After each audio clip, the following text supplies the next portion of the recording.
DJ Birinder Sharma, DJ Birinder Sharma, DJ Birinder Sharma. Karhara पछियारी टोल, करहरा पछियारी टोल, करहरा। आप अभी सुन रहे हैं विराट म्यूजिक की शानदार प्रस्तुति। बिना के तार पर नारद के देखू गजब सूरतान छै हे यो बिना के तार पर नारद के देखू गजब सूरतान छै हंस सवारी पमैया के देखू गजब मुसहकान छै हंस सवारी पमैया के देखू गजब मुसहकान छै बिना के तार पर नारद के देखू गजब हे यो बिना के तार पर नारद के देखू गजब सूरतान छै हंस सवारी पमैया के देखू गजब मुसहकान छै हंस सवारी पमैया के देखू गजब मुसहकान छै। Dhamaka recording studio Karhara.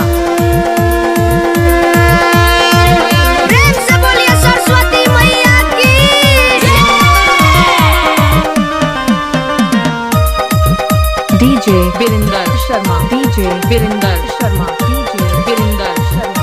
करहरा पछियारी टोल, करहरा पछियारी टोल, करहरा पछियारी टोल। अचके में सोड भेल मिथिला नगरिया भागो जागल सारदे मैया हे नाचैया मोराबा झुमैया लोगाबा बाजैया सगरो बधैया हे अचके में सोड भेल मिथिला नगरिया भागो जागल सारदे मैया हे नाचैया मोराबा झुमैया लोगाबा बाजैया सगरो बधैया हे ढोल नगाड़ा ढोल नगाड़ा बाजैया देखू भीड़ लगल ओइमे जान छै हंस सवारी पमैया के देखू गजब मुसहकान छै हंस सवारी पमैया के देखू गजब मुसहकान छै। Dhamaka recording studio Karhara.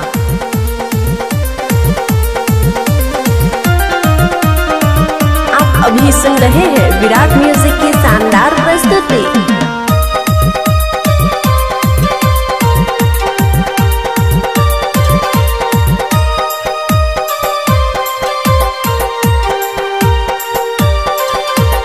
मानव विभोर भेलै सगर होई जोड़ भेलै कमल आसन विराजल माटी के मूर्ति से हंसे मोहरा महिया ज्ञान के दीप जलाब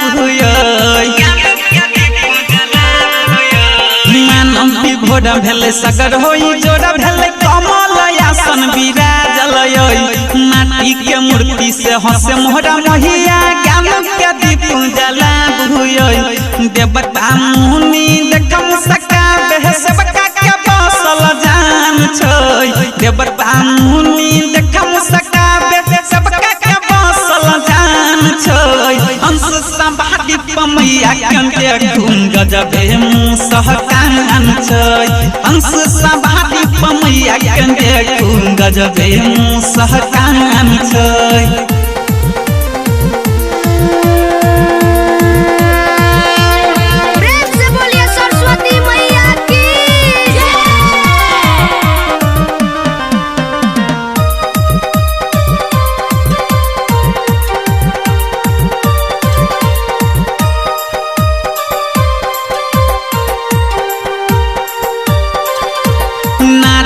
कहथिन सुनू हे मोरा मैया नेवता पठावल ह सेवका के राइटर पंकज राकेश के साथे कष्ट मिटाबू माहे सबका के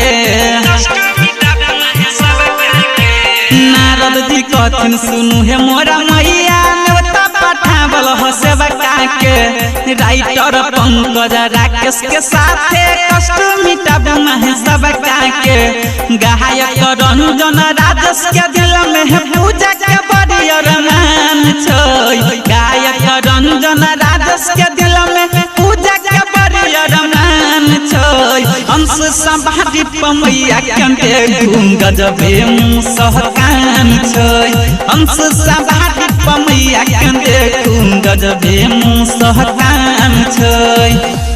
धमाका रिकॉर्डिंग स्टूडियो करहरा।